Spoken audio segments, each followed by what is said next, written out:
रात सवेरे नीता जैसे घर से बाहर निकली, उसने एक खेत के बाड़े के तार में एक कौवे के बच्चे को फंसा हुआ देखा तो रुक गई। वो बच्चा अपने को बचाने के प्रयास में इतनी अधिक मेहनत कर चुका था कि उसका पूरा शरीर सुस्त पड़ गया था। वह उसे अपने घर लेकर चली गई। उसने उसे दवा लगाई और बड़े प्यार से देखने लगी। वह उसे बड़ा ही मासूम प्रतीत हुआ। 1 वर्ष पहले नीता ने अपने 1 वर्ष के बच्चे को खो दिया था। उस बात का उसे बड़ा सदमा पहुंचा था। उसका पति काम से बाहर जाता था। पहले वो घर में अकेली रहती थी, लेकिन अब घर में कौवे के बच्चे के आ जाने से उसे अकेलापन नहीं खलता था।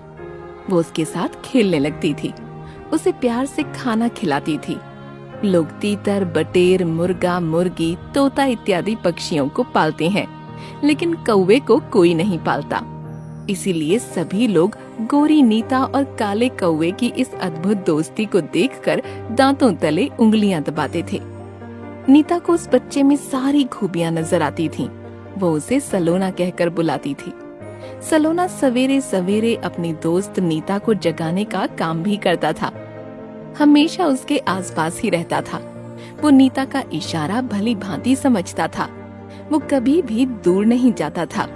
नीता को ऐसा लगने लगा था कि उस कौवे से कोई पूर्व जन्म का उसका पुराना रिश्ता है। दोनों की दोस्ती पूरी तरह से पक्की हो गई। एक दिन नीता सलोना के साथ गांव की पगडंडी पर जा रही थी। उसी समय अचानक सलोना हवा में उड़कर नीता को रोकने लगा। नीता को बड़ा आश्चर्य होने लगा।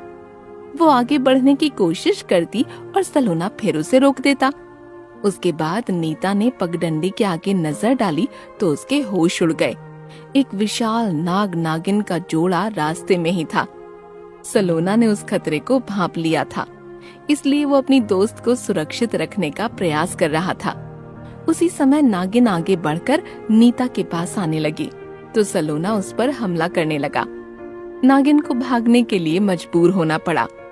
मेरा प्यारा सलोना, तू सिर्फ मेरा प्यारा दोस्त ही नहीं, रक्षक भी है। मुझे छोड़कर कभी मत जाना। सलोना ने भी प्यार से नीता की तरफ देखा और हामी में इशारा किया। एक दिन नीता जंगल की तरफ जा रही थी। अचानक रास्ते में सलोना ने फिर उसे रोकना शुरू कर दिया। सलोना, क्या हुआ? अब क्यों रोक रहे हो? रास्ते पर ही तो चल रही हूँ। रास्ते में कुछ भी खतरा नहीं दिख रहा। सलोना ने उड़कर रास्ते की कुछ पत्तियां हटाईं तो वहाँ नीचे का दृश्य देखकर नीता को चक्कर आ गया। वहाँ नीचे हाथियों को फंसाने के लिए गड्ढा था। यदि नीता आगे जाती तो गड्ढे में गिर जाती और चोटिल हो जाती। उसने सलोना को बहुत धन्यवाद किया। सलोना, क्या तुम कोई जादू टोना जानते हो? सामने आए हुए खतरे को कैसे पहचानते हो? तुमने आज फिर से मुझे बचा लिया। बहुत बहुत धन्यवाद, तुम बहुत प्यारे हो। इसी तरह दिन बीतते गए। एक दिन नीता की खिड़की के पास एक कौवा आई और कांव कांव करने लगी। सलोना उड़कर उसके पास बैठ गया। वो कौवा उसे कुछ खिलाने के लिए लाई थी। नीता समझ गई कि वही सलोना की माँ है। उसके मन में एक प्रश्न उभर आया कि इतने दिनों तक उसकी माँ कहाँ चली गई थी। इसका जवाब तो कौवा माँ ही जानती थी। कुछ देर तक माँ बेटे का प्यार चला और उसके बाद दोनों उड़कर चले गए। सलोना के जाते ही नीता उदास हो गई।